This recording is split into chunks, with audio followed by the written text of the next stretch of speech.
Thank you, Bruno. Okay, hello and welcome back to the side. And this is, of course, gratitude for the art and the knowledge.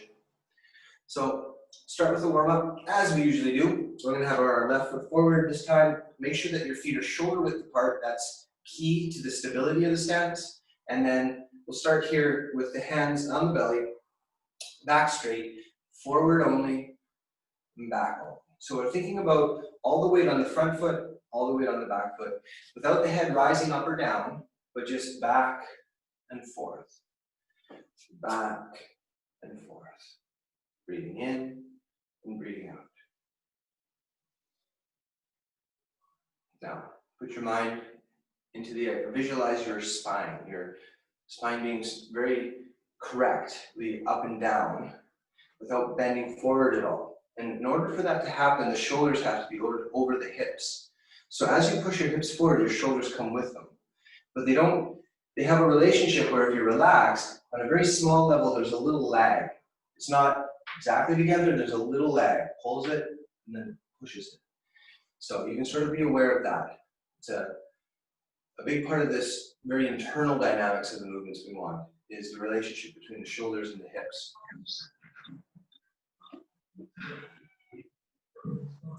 Now, let's make it a little more dynamic. Think about your hands simply rising up your center as you do this, and then coming apart just enough that you could hold a 5-pin bowling ball. Back and forth, back and forth. Now, when you go to the front leg, your back is straight, your weight is pushing straight down on your left foot. You're going to bring up your right knee and your left hand touches your right knee. And it does so by going across the center and then coming back. And it's very important, I want you guys to focus on the weight coming back for a moment. So your weight is on the back foot, your weight is on the front foot, your weight is on the back foot, okay? So back and forth, 1, 2, 3, 4, 5, 6, 7, 8, 9, 10. So that's an extension of the basic thing. We're going to do the opposite side now. We're going to bring the front foot back and up, connect to the right hand here. So as I put my weight from the front foot to the back foot, my front foot comes up, okay? Ready? 1. And then bring your weight back forward, 2, 3, 4, 5, 6, 7,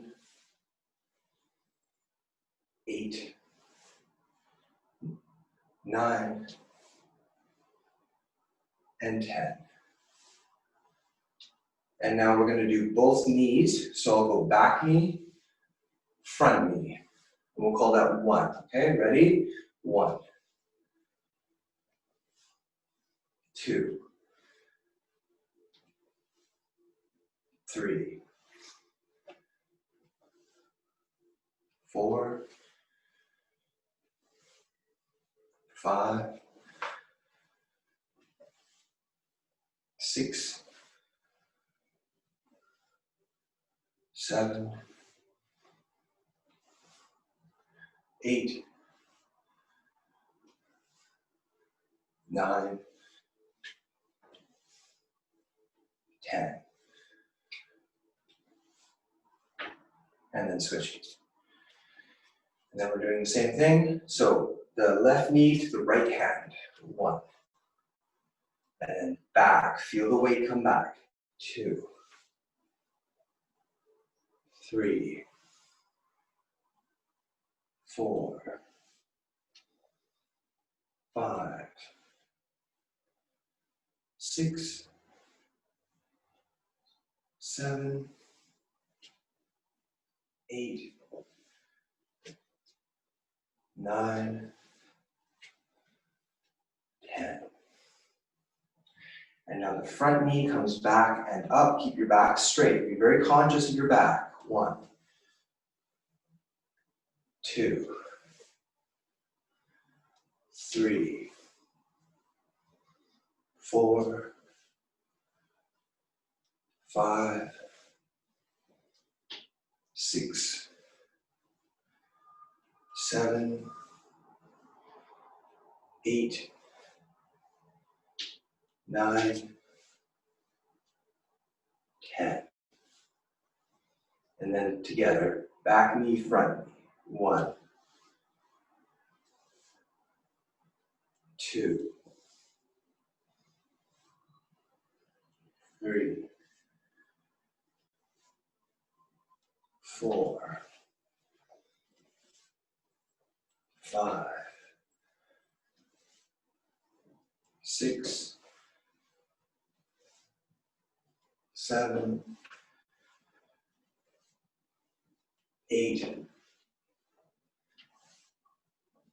9, and 10. And then shake it out. So I've got the hips warmed up pretty good. I hope, more or less. Let's get the upper body warmed up a bit. So put your feet out and sink down into your horse riding stance. And it can be a horse riding stance where the feet are out to the side to some degree, that's okay. Never go beyond about 45 degrees though. So you're never like 90 degrees, it's always just to the corners a bit if you feel more comfortable that way. But as you get more advanced, you should try to bring your toes more forward and grip more. Okay, so having said that, pelvic tilt, back straight, hands here, and then breathe in. And breathe out, relax. Now think about your back again. We're gonna have a bit of a focus on the spine today. The importance of that is obvious, I think, in many ways.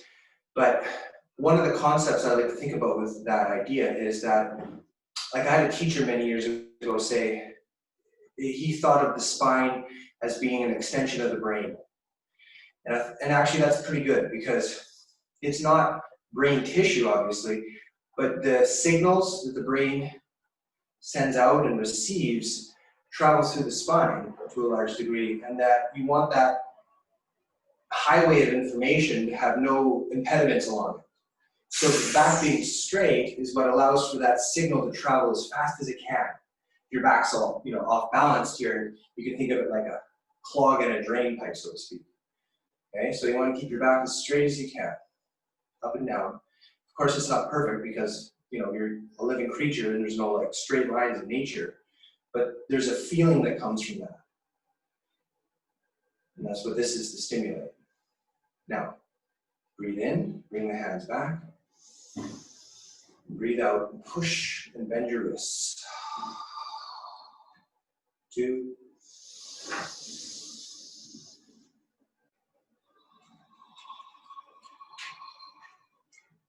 and 3.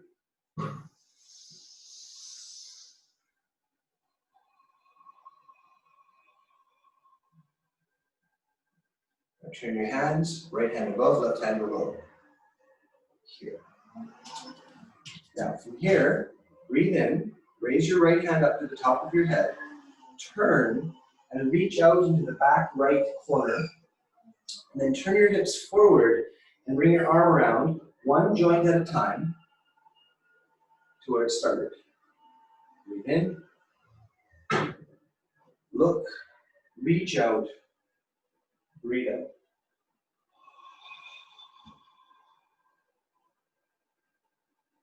Keep going. Remember, this is all from your hips, and you want to keep the feeling of the connection between your hands together the whole time. Keep your back as straight up and down as you can. It only rotates, it doesn't bend. Rotate, and then rotate back. One more with the right.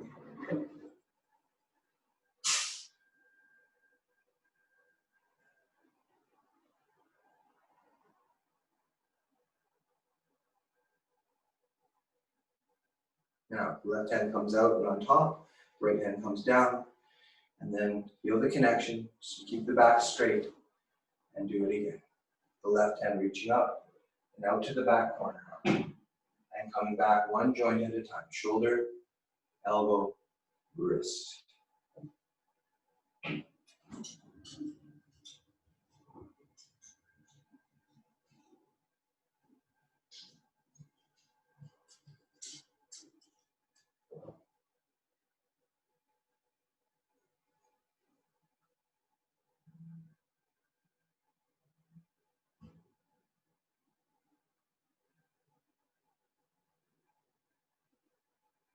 One more. Come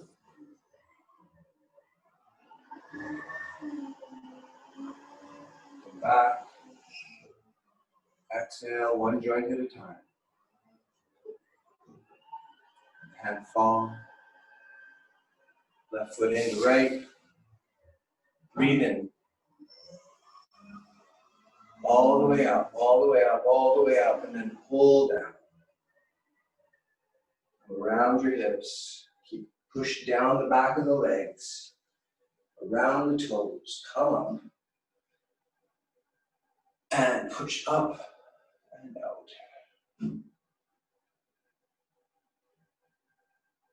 And shake it out. Okay. Actually, yeah, we're probably good for a stretch. Might as well do that. Yeah. So, put your feet out here. And we're just going to get a little bit of warm up the legs real quick before we do a stretch. So, I'm here. My feet are pointed out. And I'm just going to come down, touch my elbows to my knees, and then stand up. Okay? 1. 2. Take a moment here each time to sort of just sit here if you can. 3. 4. 5. 6. 7. 8. 9. One more, 10. Put your feet out. Put your hands down. Inside of the knees, push the knees out. Start to stretch. Wiggle a little bit side to side.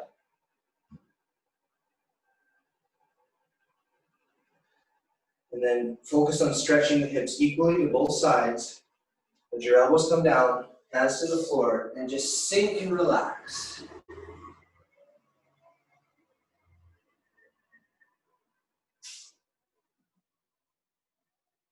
Drop your elbows, drop your head, see if you can go lower.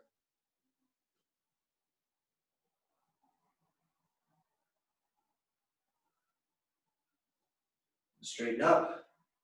And then reach over to your right ankle and pull all the way, the left hand all to the right ankle, and pull the head all the way to the side.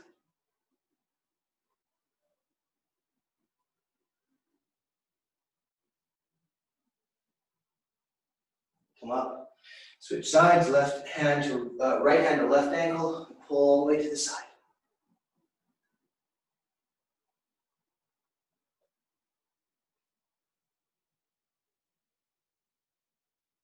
And then straighten up. And then turn to your left. Turn your left foot all the way to the left, and then just sort of ease into the stretch. Pushing your back foot out.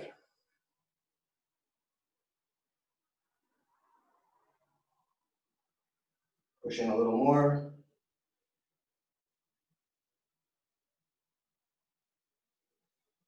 Turn to runner stretch, keep your back straight. Sink down.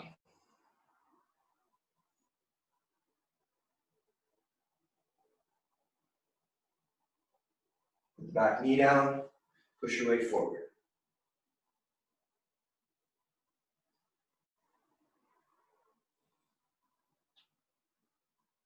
And then come back up. Walk back to your right foot for Tai Chi stretch and sink down.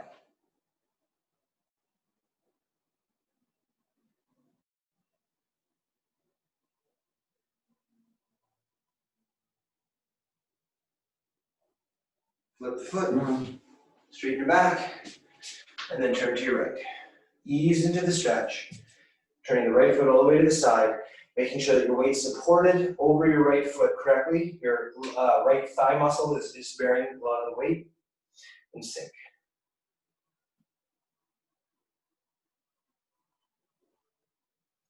Push the back foot out ever more, ever more.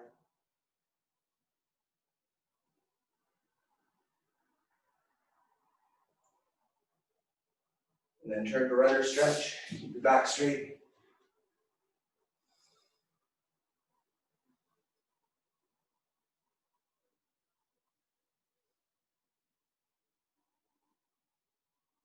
Back knee down, weight forward.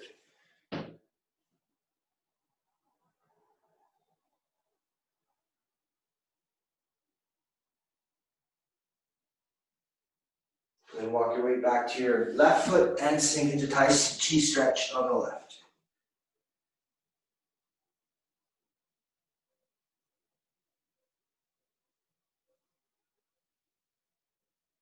And then hands to the floor.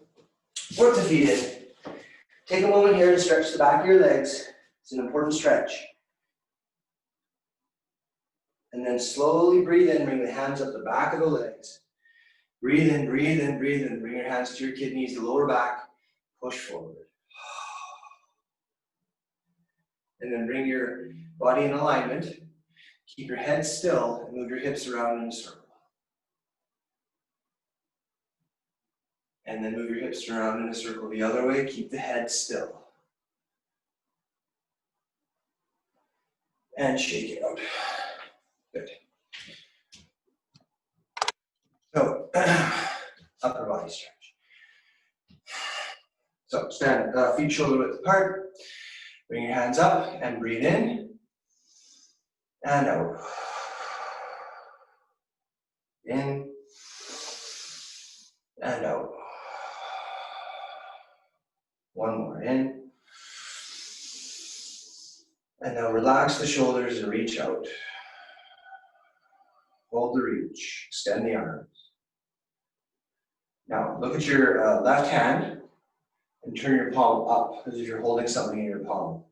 And while you do that, put your right hand around as far as it'll go. Extend through your fingertips to the side. And now switch so that your right palm comes up, you look at it, and your left palm comes under, and stretch. Fingertips as far away as they can from each other. And again, back and forth a few times.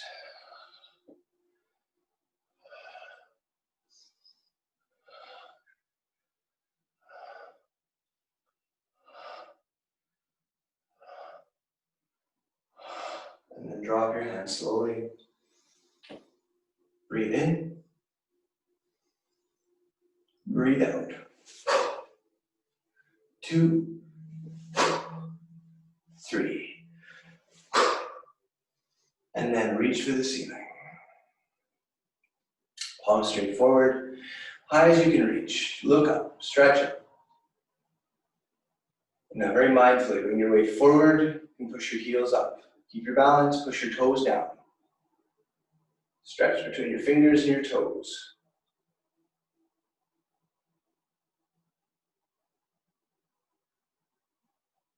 Then bring your heels down, swing your arm across, pull it in, turn your hips and twist as far as you can.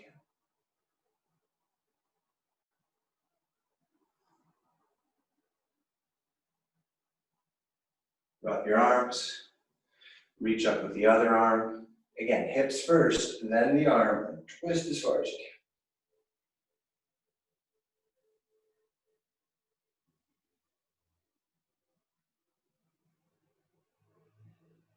can. And then drop. Shake it out a little. And one more time, reach up, breathe in, and out. All the way to the tippy toes. High as you can, reach, reach, reach. Push your fingertips up. Push your heels up, push your toes down.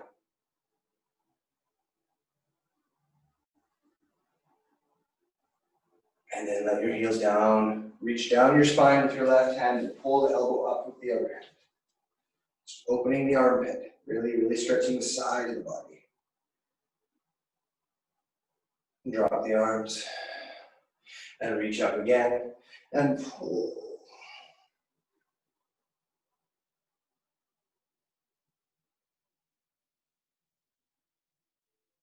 And down. Shake it out. And left hand up. Pull back.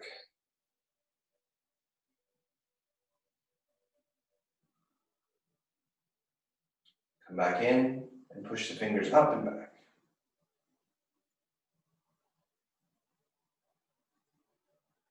Come back in and twist.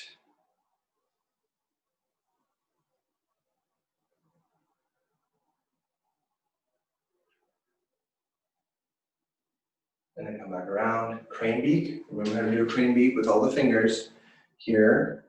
And push, pushing down towards your own forearm muscle. Making sure the stretch is on the top of the wrist and the elbow's tight against the ribs here. Now relax the wrist a little, and now push the crane's head past the point of the elbow to the outside, and then bring it down, and let the tension be more of an angle here. It doesn't work if the elbow comes out though, it's gotta be in. Shake it out. And then the same thing with the right hand. So pull back.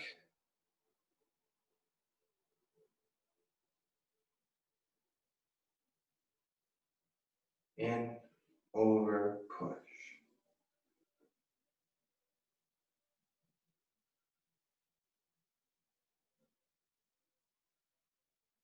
In and twist.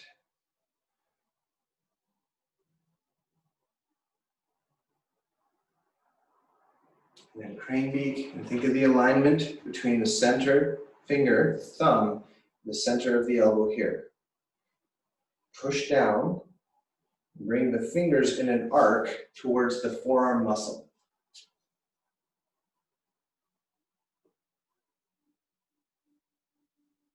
And now relax it so you can push it out to the side and then down again. But keep the elbow tight. And then give it a shake. But just to point it out, when we do single whip, right, this hand is rotating in to a position which is really this stretch for the wrist. There, right? That's what you think about when you do that. Okay, hands on your hips, head side to side.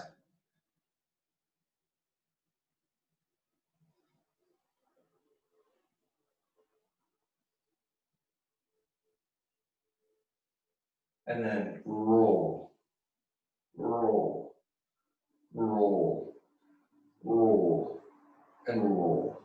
Look forward and look up.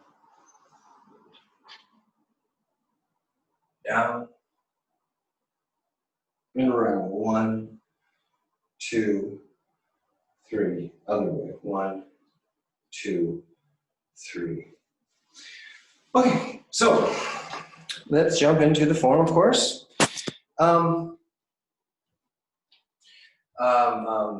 Just before the class, was talking to Bruno about the Chinese New Year coming in and the different animals and everything. And not that it was related to that exactly, but I had a thought that I thought I would share. It's kind of a good one to sort of keep in mind with Tai Chi anyways, is the value of moving slowly. Is sometimes, well, you know, it doesn't seem like a great value, right? Like if you're an animal and you're in the forest, you don't want to move super slow. Well, that's not true exactly. What you want to do is you don't want to be noticed by anything that might attack you. And that can be to move slowly. When I was a kid, I grew up on Vancouver Island, and on my family's property, there was a big pond. And so when I was a kid, like 8 years old, I'd go and I'd catch frogs and snakes and stuff, and that was just kind of what growing up out there was like. And what animals will often do, like even just little animals like that, is they'll just freeze, and they don't want to move. They don't want to appear to have anything that you notice them with, right? And they'll move really slowly. And very often, like a frog will be swimming just below the surface of the water, and you won't really see anything but a ripple. Or a snake will be sitting on the bank by the pond, and it'll look, just if you glance at it, like just some leaves or just a discoloration, and even if it moves, it's just a little bit of movement. But the ultimate animal for this is, of course, the South American sloth. And they move so slowly that predatory birds and predatory reptiles and everything else, they completely miss them most of the time. Not all the time, because nothing's perfect. But so how does that relate to Tai Chi? Well, obviously Tai Chi wants you to learn to go very slowly. Now, how is that advantageous for you as a person? Well, the attack that a person can't defend against is the one they can't perceive coming. And so if you can move just a little bit and situate, like if I'm facing somebody here and they're a threat to me in some way, like there's a physical threat to me toward potentially there, the first thing I want to do is make sure I don't keep my front open to them. I want to have some angle. But if they're standing there, I can see by their positioning that maybe they're up like this. And if I just go like this, I have a line in right there. And that means that I just won just by shifting to here. And that's not that might be perceptible, but they're not going to be concerned. It's just like the movement of a sloth in the tree, just this little tiny movement. It doesn't draw the eye, but little things like that. Right? So that's a lesson in that I think is worth thinking about. And I get a kick out of sloths anyways, they're hilarious. So let's look at the first set. Just a quick review. If there's questions, I'll come back to that, but if not, we're just gonna jump into the second set and keep learning as we've been doing. So from here, relax, straighten your back, sink down. Step out. Root your stance, let your hands fall. Back straight. Again, back straight, thinking about the idea of the top of the head to the bottom of the spine being a continuous smooth line so that the information can travel very quickly through the body. And then breathe in and breathe out.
Okay, everyone's comfortable with the first set? Okay, okay. Now, second set. From here, I'm going to talk a little more to remind ourselves of the applicational ideas and some of the dynamics. So the first thing that happens here is you think somebody's pushing at you and you're yielding to it and turning aside, and you're throwing them into the corner by allowing their energy to be pushed past you into the corner. Then you grab and you draw the figure eight with your hands.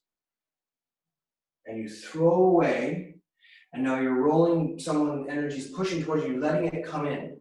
And then at the last second, you're turning it around and pushing them up and away. Think of up and away. Don't forget the up part. Now, turn and pull yourself down as you spin and have a moment of strength here so that you can step back and open up again. And then this is such a cat, like the cat stance here. The power of the cat stance has got to be developed here. So my hips are still engaging side to side, side to side to add power to the technique. And then I pull back to my right, and I bring up my left, and I'm very balanced. And my whole body moves. And again, I keep my balance very, very upright. And then one more. Balance, balance, balance. And now my weight's on my left so that I can turn my right foot and bring my knees in alignment with each other, swing my right hand around, block a kick as I step back, block a punch to my face as I come back. My hands are in opposite corners, and then reach in and extend through my fingertips this way. Then I'm looking forward, I turn my right palm to the outside, and I draw a circle with my right hand, and then my left hand joins it as it comes up past the hips. My left knee comes up high, my fingers are up high, my left knee comes down, my hands come down, I step back. I root my weight onto my left foot, and I come down with both hands.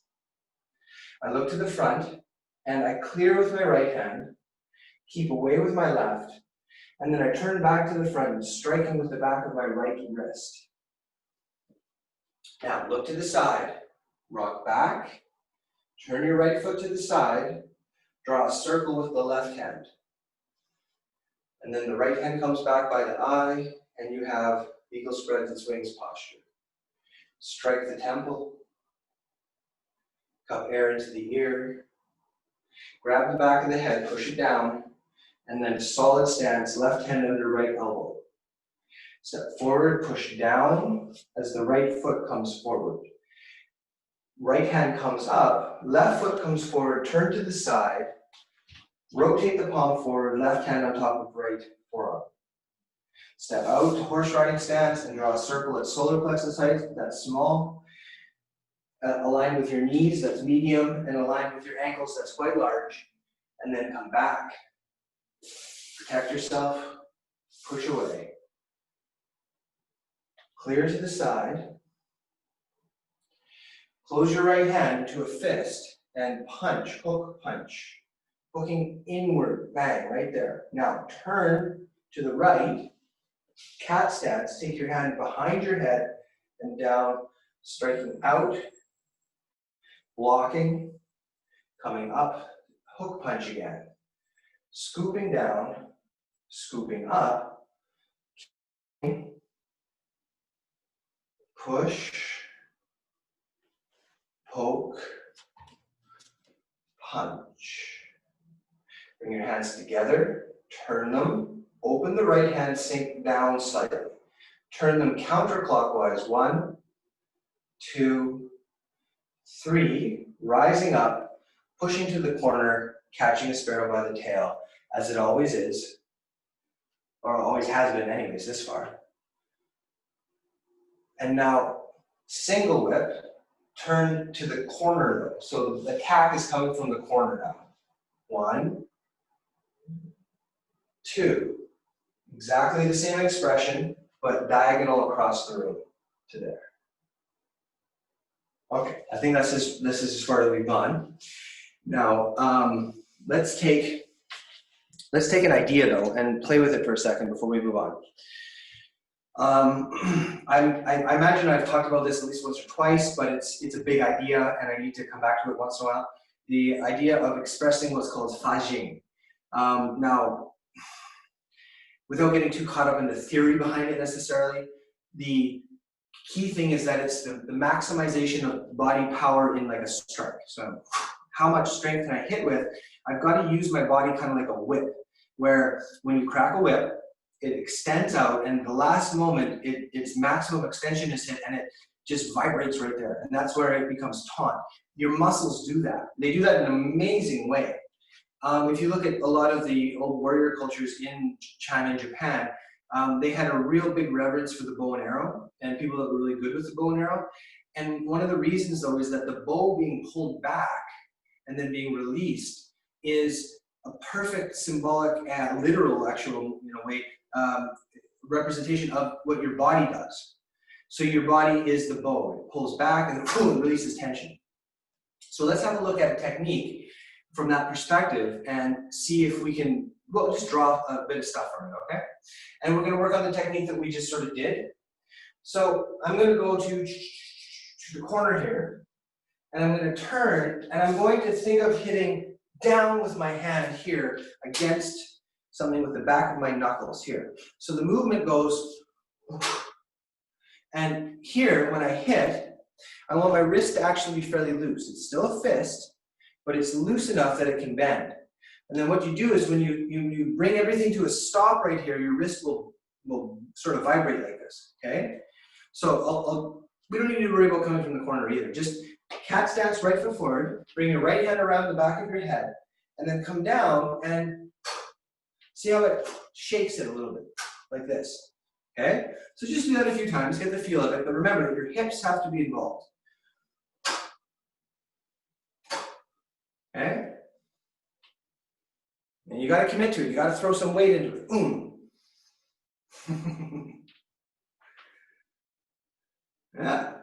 Yeah, that is better. For what I can see, that's getting better. Okay, so there's a moment frozen in time where the movement, the kinetic energy created by the movement is released through that vibrational aspect of the hand. This is also here in Eagle Spreads Its Wings. That's the same thing as I need my hand to snap into that technique, right? So here or here, but you want to expand that to every strike. So this is the fun strike because it gives you this feeling in your wrist where your hand is actually allowed to be loose. It's called a sloppy wrist, or a floppy wrist, I should say. Yeah, floppy wrist, because that floppiness is what gives it its snap. But we'll do another technique, and then we'll play between the two of them, where instead of letting the wrist be loose, you think of the same idea of expressing all this energetic potential through your movement, but with a strong hand that stays still. And that's here. And you go push, poke, and punch. This punch can be done very strongly, and it really helps this kind of strike. Okay? So all we need to do to practice that is the left foot forward, left hand up, right hand back. Here's your bow and arrow, right? Here's your bow. I've pulled back. Now, turn your hips and throw your hand out as fast as you can to a single point here at extension, not in, but at extension, and freeze right there. And in that moment where you freeze, that's the moment that the kinetic energy of the strike gets transferred into the target that you would be hitting. Okay? So 1, pull back. 2, 3. Okay, so that was very quick use of techniques we already had, just to explain adding power into it. Now, what you do then is you take those moves and you can say, I can put them in any order and do them in any direction, in any way I want, as a practice of basics, as a practice of the fundamental elements of the form. So let's do this. I don't want to fight, right? So you put your hands up, I don't want to fight. Now remember, from the beginning of class, I said that I'm not going to stand there with my feet parallel to each other and the front of my body being that open. I'm going to put one foot slightly ahead of each other so I get a bit of an angle. Not necessarily a boxer angle, because that's a little much of a giveaway, but just a bit of an angle so that I can turn that way if I really want to very quickly. Bit of an angle. My hands are up and I don't want to fight. Okay? Now, I'm going to do right hand around, step, strike, left hand punch. Okay? So I'm here, my right foot is behind me, my right hand is here. I'm going to step as my hand comes around my head, come forward and strike there. And then I'm going to punch from there with my left hand. Okay, so let's do it again together. It's nice and slow. I don't want to fight, right? This is the idea. 1, 2, 3. See? The legs are only doing one step. Now, the fa jing, the expression of power, is here. 1, as the weight comes down, here. Okay? So, do it with me, but still keep it pretty slow. 1. Back. 2. Back. 3. Okay?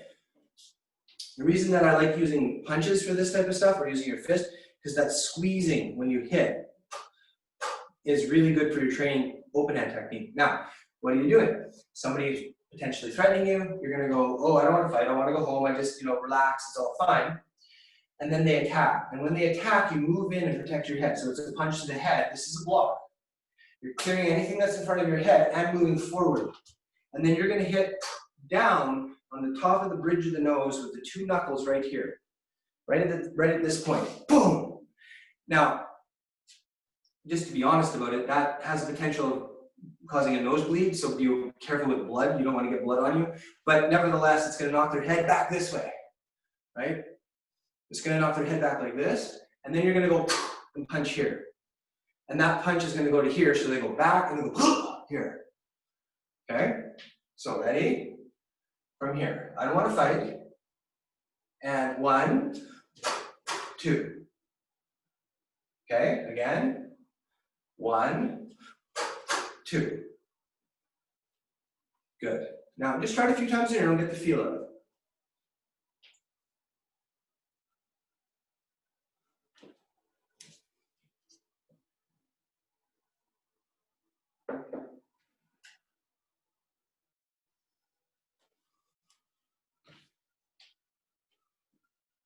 All right, and then we're going to let it go with this one more thought. But again, you can see just what you can do with the form too, right? Like there's all these different moves and you can take any one of them and add this type of stuff to it and play with that. Is when you express the Jing, you want to be able to go from yin to yang, which is the tension that releases the power, back to yin again instantly. And when you do repeated techniques, so 1, 2, the masterful way of expressing that is that between here and here is complete relaxation. 1, 2. There's a completely relaxed moment between the 2 of them. So try it again and try the idea of, and between those 2 moments in time, even if it's like a half a second, you relax again. Okay? So one more 30 seconds with it.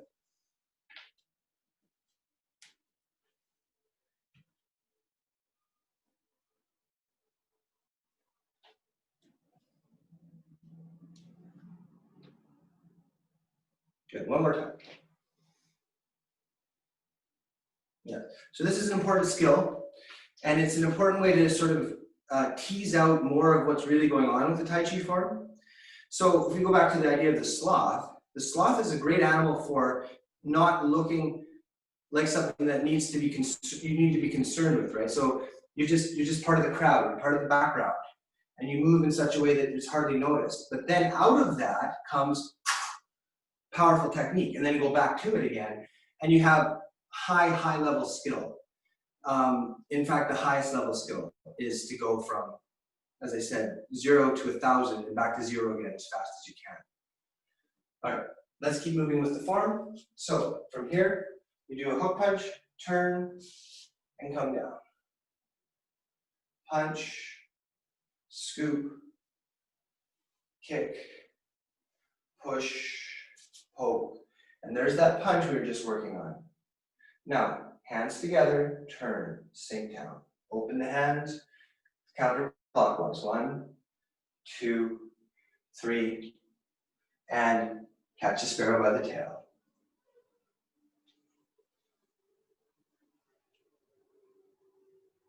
Look to the corner and deflect. 1,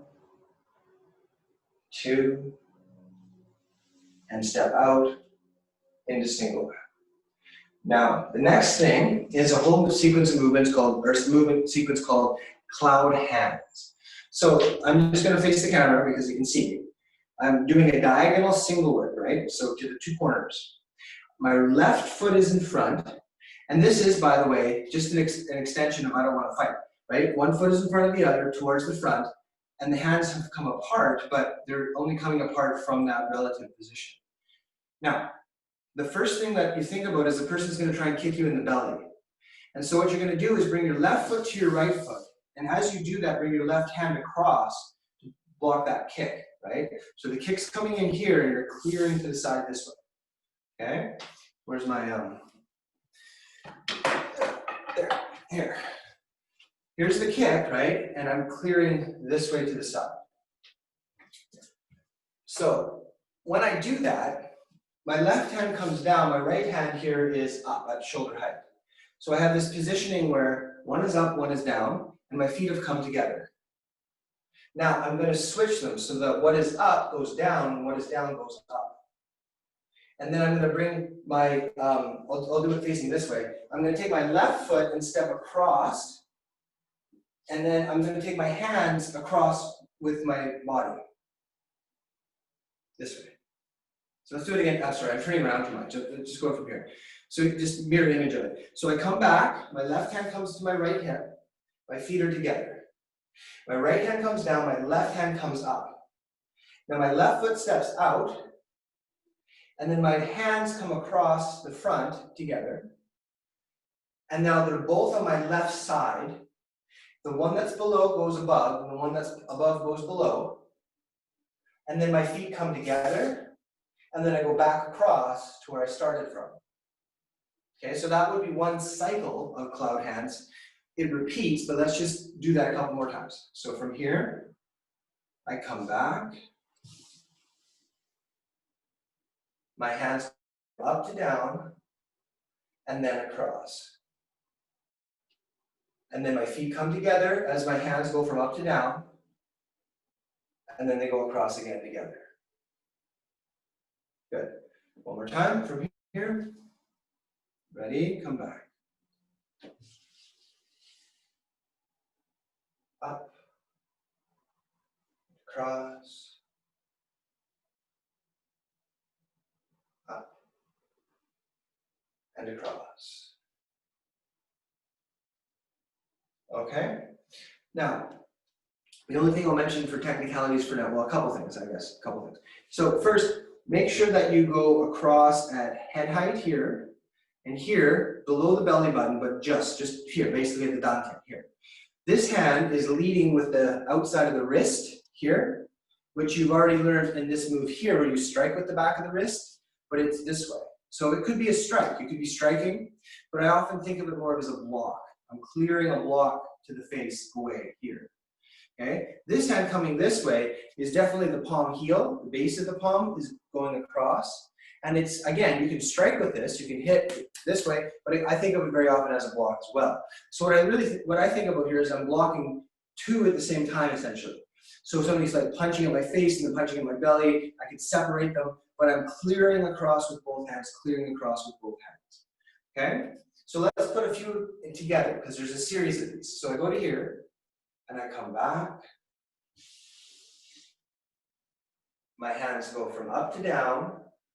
My foot steps out, and I'm clearing across with my palm heel and my wrist, from up to down, and I'm clearing across with my palm heel and my wrist. Now, up to down, switch, step out with the left foot again, and across. And then we're repeating it now, right? So my feet come back together, and that was two, and now a third one, feet out, feet apart, I should say. And then they come back together, and the hands come back across. Now this is your third one. On the third one, the left hand comes to the center, it lifts up. The right hand makes a crane beak, and you exit cloud hands into single whip straight to the side. Okay? So you entered cloud hands 45 degrees, you exit cloud hands, single whip straight to the side. So let's put it together from here, and come back, one, up to down, and across. Two, up to down, and across. Up to down, and across. So this is the second cycle of this. And then it's going to step into the third one, which is the final one. So feet apart, feet together. Left hand comes to the center, rises up, single whip, stepping down and out. Okay? So see if you can try that. What time are we at? Okay, good. Yeah, we got lots of time. Try it yourself. See if you can make it happen. Just for about a minute, 30 seconds.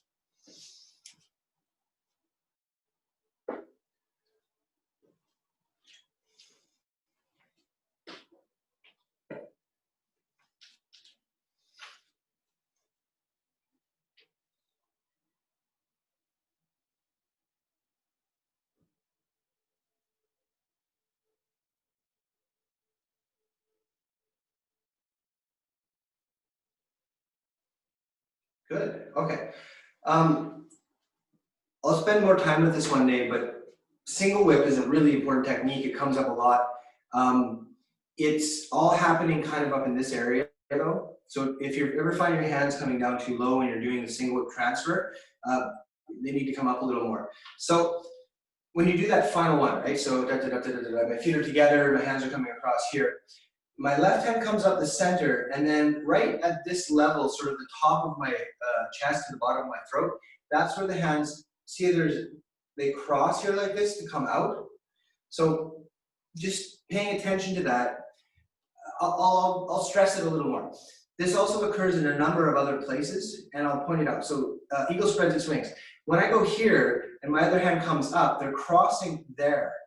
There's a reason that they cross there here. This alignment position is really critical for dealing with so much because it's sort of an axis of rotational potential of any strike coming in at you, it comes through there. That's a very advanced detail. So anyways, let's go back to here. Just review this one more time in basics. I'm blocking a kick. My left foot comes back to my right side. My right hand comes down, my left hand comes up. My feet separate by my left foot going out. I bring my hands across. And then my hands go from up to down. My feet come together, and then I go back across. And that was one. Here's two. Feet apart, hands across. Switch, feet together, hands across. And then the last one, the third one, feet apart, feet together. Left hand comes up and out and expand. Okay, and definitely you can see the bow and arrow here, right? That's what it is. I mean, there's a bow, there's single whip. It's definitely what that is. Now, because we brought up Tai Chi today and we did cloud hands. Cloud hands is an interesting move. There's so much you can do with cloud hands.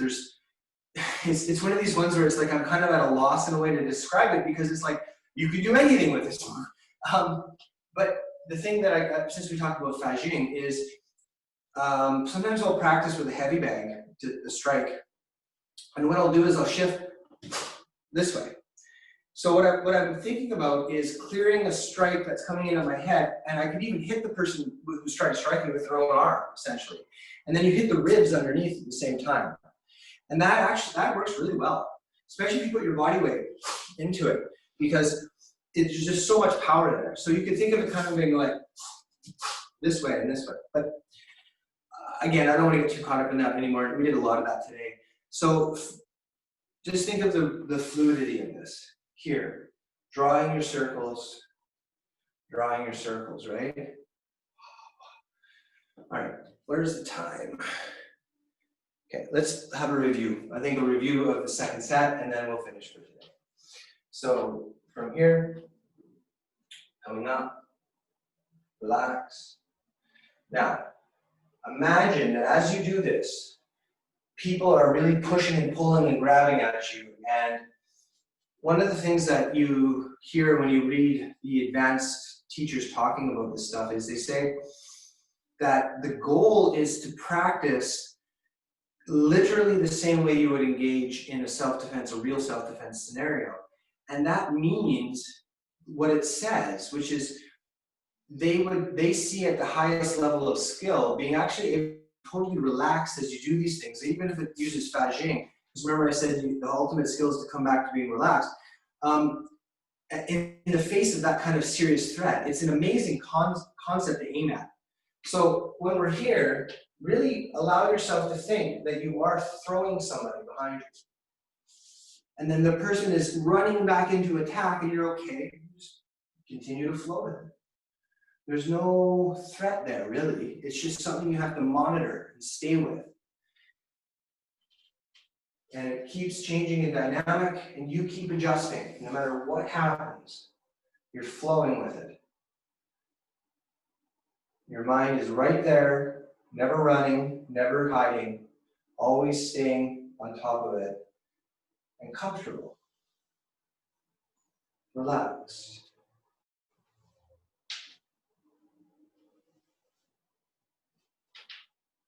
Turn your head.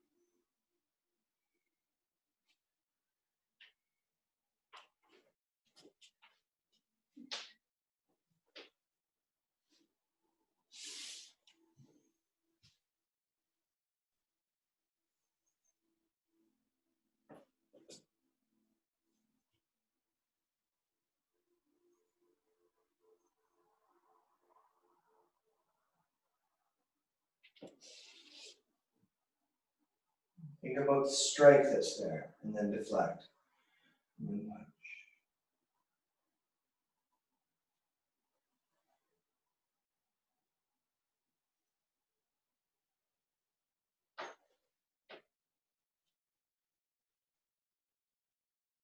Hands together, turn and open.